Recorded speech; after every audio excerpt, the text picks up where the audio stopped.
연옥이 아니라 사기꾼이었다는 소문에 온 동네가 등 돌렸. 동네 카페에 올라온 글 하나에 손이 떨렸어요. 돌아가신 할머니가 파렴치 안으로 몰려 있었어요. 제 이름은 한서연, 34살이에요. 강원도의 작은 마을에서 베이커리를 운영하는데 갓 구운 빵 냄새가 가게를 채울 때마다 마음이 몽글몽글해졌어요.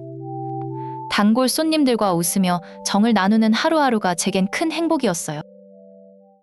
돌아가신 할머니는 평생을 시장 한켠 작은 반찬 가게에서 보내셨어요. 손이 크셔서 형편 어려운 이웃에겐 반찬을 더 얹어주시고 외상값조차 슬쩍 눈 감아주시던 마음 따뜻한 분이셨죠. 그런데 2달 전부터 동네 카페에 이상한 글이 하나둘 올라오기 시작했어요. 할머니가 이웃 돈을 떼먹고 야반도주했다는 눈을 의심할 만큼 터무니없고 전혀 사실이 아닌 이야기였어요. 처음엔 그냥 헛소문이겠거니 하고 애써 무시하려 했어요. 하지만 글은 하루가 다르게 늘어났고 단골 손님들마저 슬쩍 눈치를 보며 하나둘 발길을 끊기 시작했어요. 그날 밤 저는 평소보다 일찍 가게 문을 닫고 떨리는 손으로 휴대폰을 붙잡은 채 그 글들을 하나하나 캡처하기 시작했어요. 이대로 넘어갈 수는 없다는 생각뿐이었어요.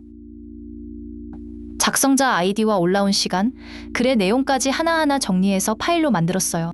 눈이 뻑뻑해지도록, 새벽이 밝아오도록 눈도 붙이지 못한 채 자료를 모았어요. 다음날 아침, 뜬 눈으로 밤을 지새운 채 저는 평소 가게에 자주 들르시던 부녀 회장님 댁 대문을 두드렸어요. 손이 축축해지도록 심장이 쿵쾅거렸지만 더는 참을 수 없었어요. 떨리는 목소리로 제 사정을 전하자 부녀 회장님은 놀란 표정을 감추지 못하며 제 2손을 꼭 잡아주셨어요. 할머니를 기억한다며 저보다 더 분한 얼굴로 함께 화를 내주셨죠. 부녀 회장님은 그 자리에서 곧바로 휴대폰을 꺼내 동네 단체 채팅방에 글을 올려주셨어요. 짧은 몇 줄, 도와달라는 그 한마디가 눈물나게 큰 힘이 됐어요. 놀랍게도 채팅방이 울리기 시작하더니 10명이 넘는 이웃들이 순식간에 모여들었어요. 다들 할머니를 기억하고 계신 분들이라 저도 모르게 눈시울이 붉어졌어요.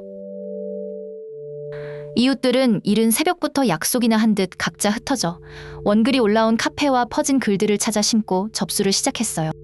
누구 하나 망설이는 사람이 없었어요. 어떤 분은 밤늦도록 컴퓨터 화면 앞을 떠나지 않고 퍼져나간 글들의 캡처를 하나하나 정성스레 모아주셨어요. 그 정성에 저는 한참 동안 말을 잇지 못했어요. 또 다른 분은 밤을 새워가며 카페 운영진에게 직접 항해 메일을 써 보내주셨어요. 무엇이 거짓이고 진실인지 조목조목 짚어가며 눌러 담은 메일이었어요. 한 이웃분은 먼지 쌓인 예전 손님 명부까지 꺼내 뒤져가며 당시 할머니께 도움받았던 분들의 연락처를 하나하나 찾아내 주셨어요. 그 정성이 고마웠어요. 어렵게 연락이 닿은 옛 손님들은 수화기 너머로 하나같이 할머니의 따뜻함을 그리운 목소리로 기억하고 계셨어요. 직접 증언을 써주겠다는 분들도 있었어요.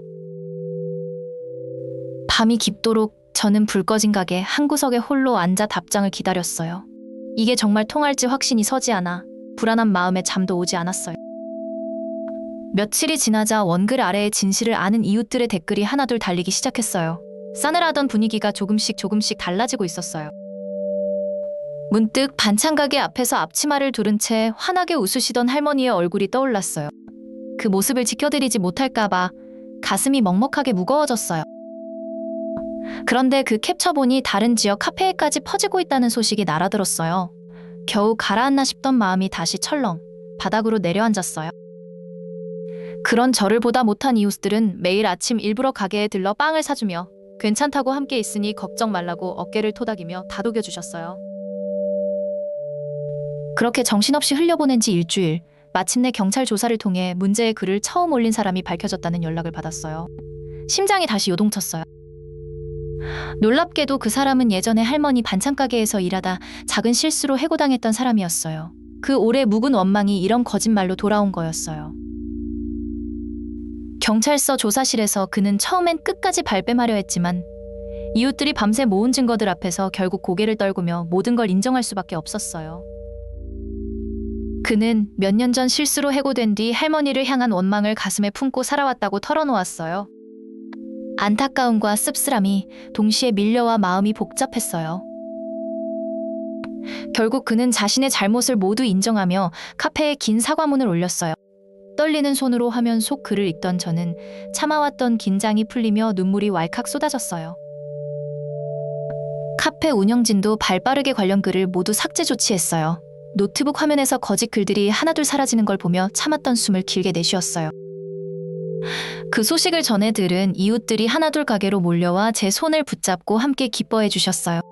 갓 구운 빵을 나누며 오랜만에 마음 편히 소리내어 웃었어요. 저는 부녀 회장님의 두 손을 꼭 잡고 목이 메도록 몇 번이고 감사하다는 말을 전했어요. 혼자였다면 결코 해내지 못했을 일이라는 걸 그제야 깊이 깨달았어요.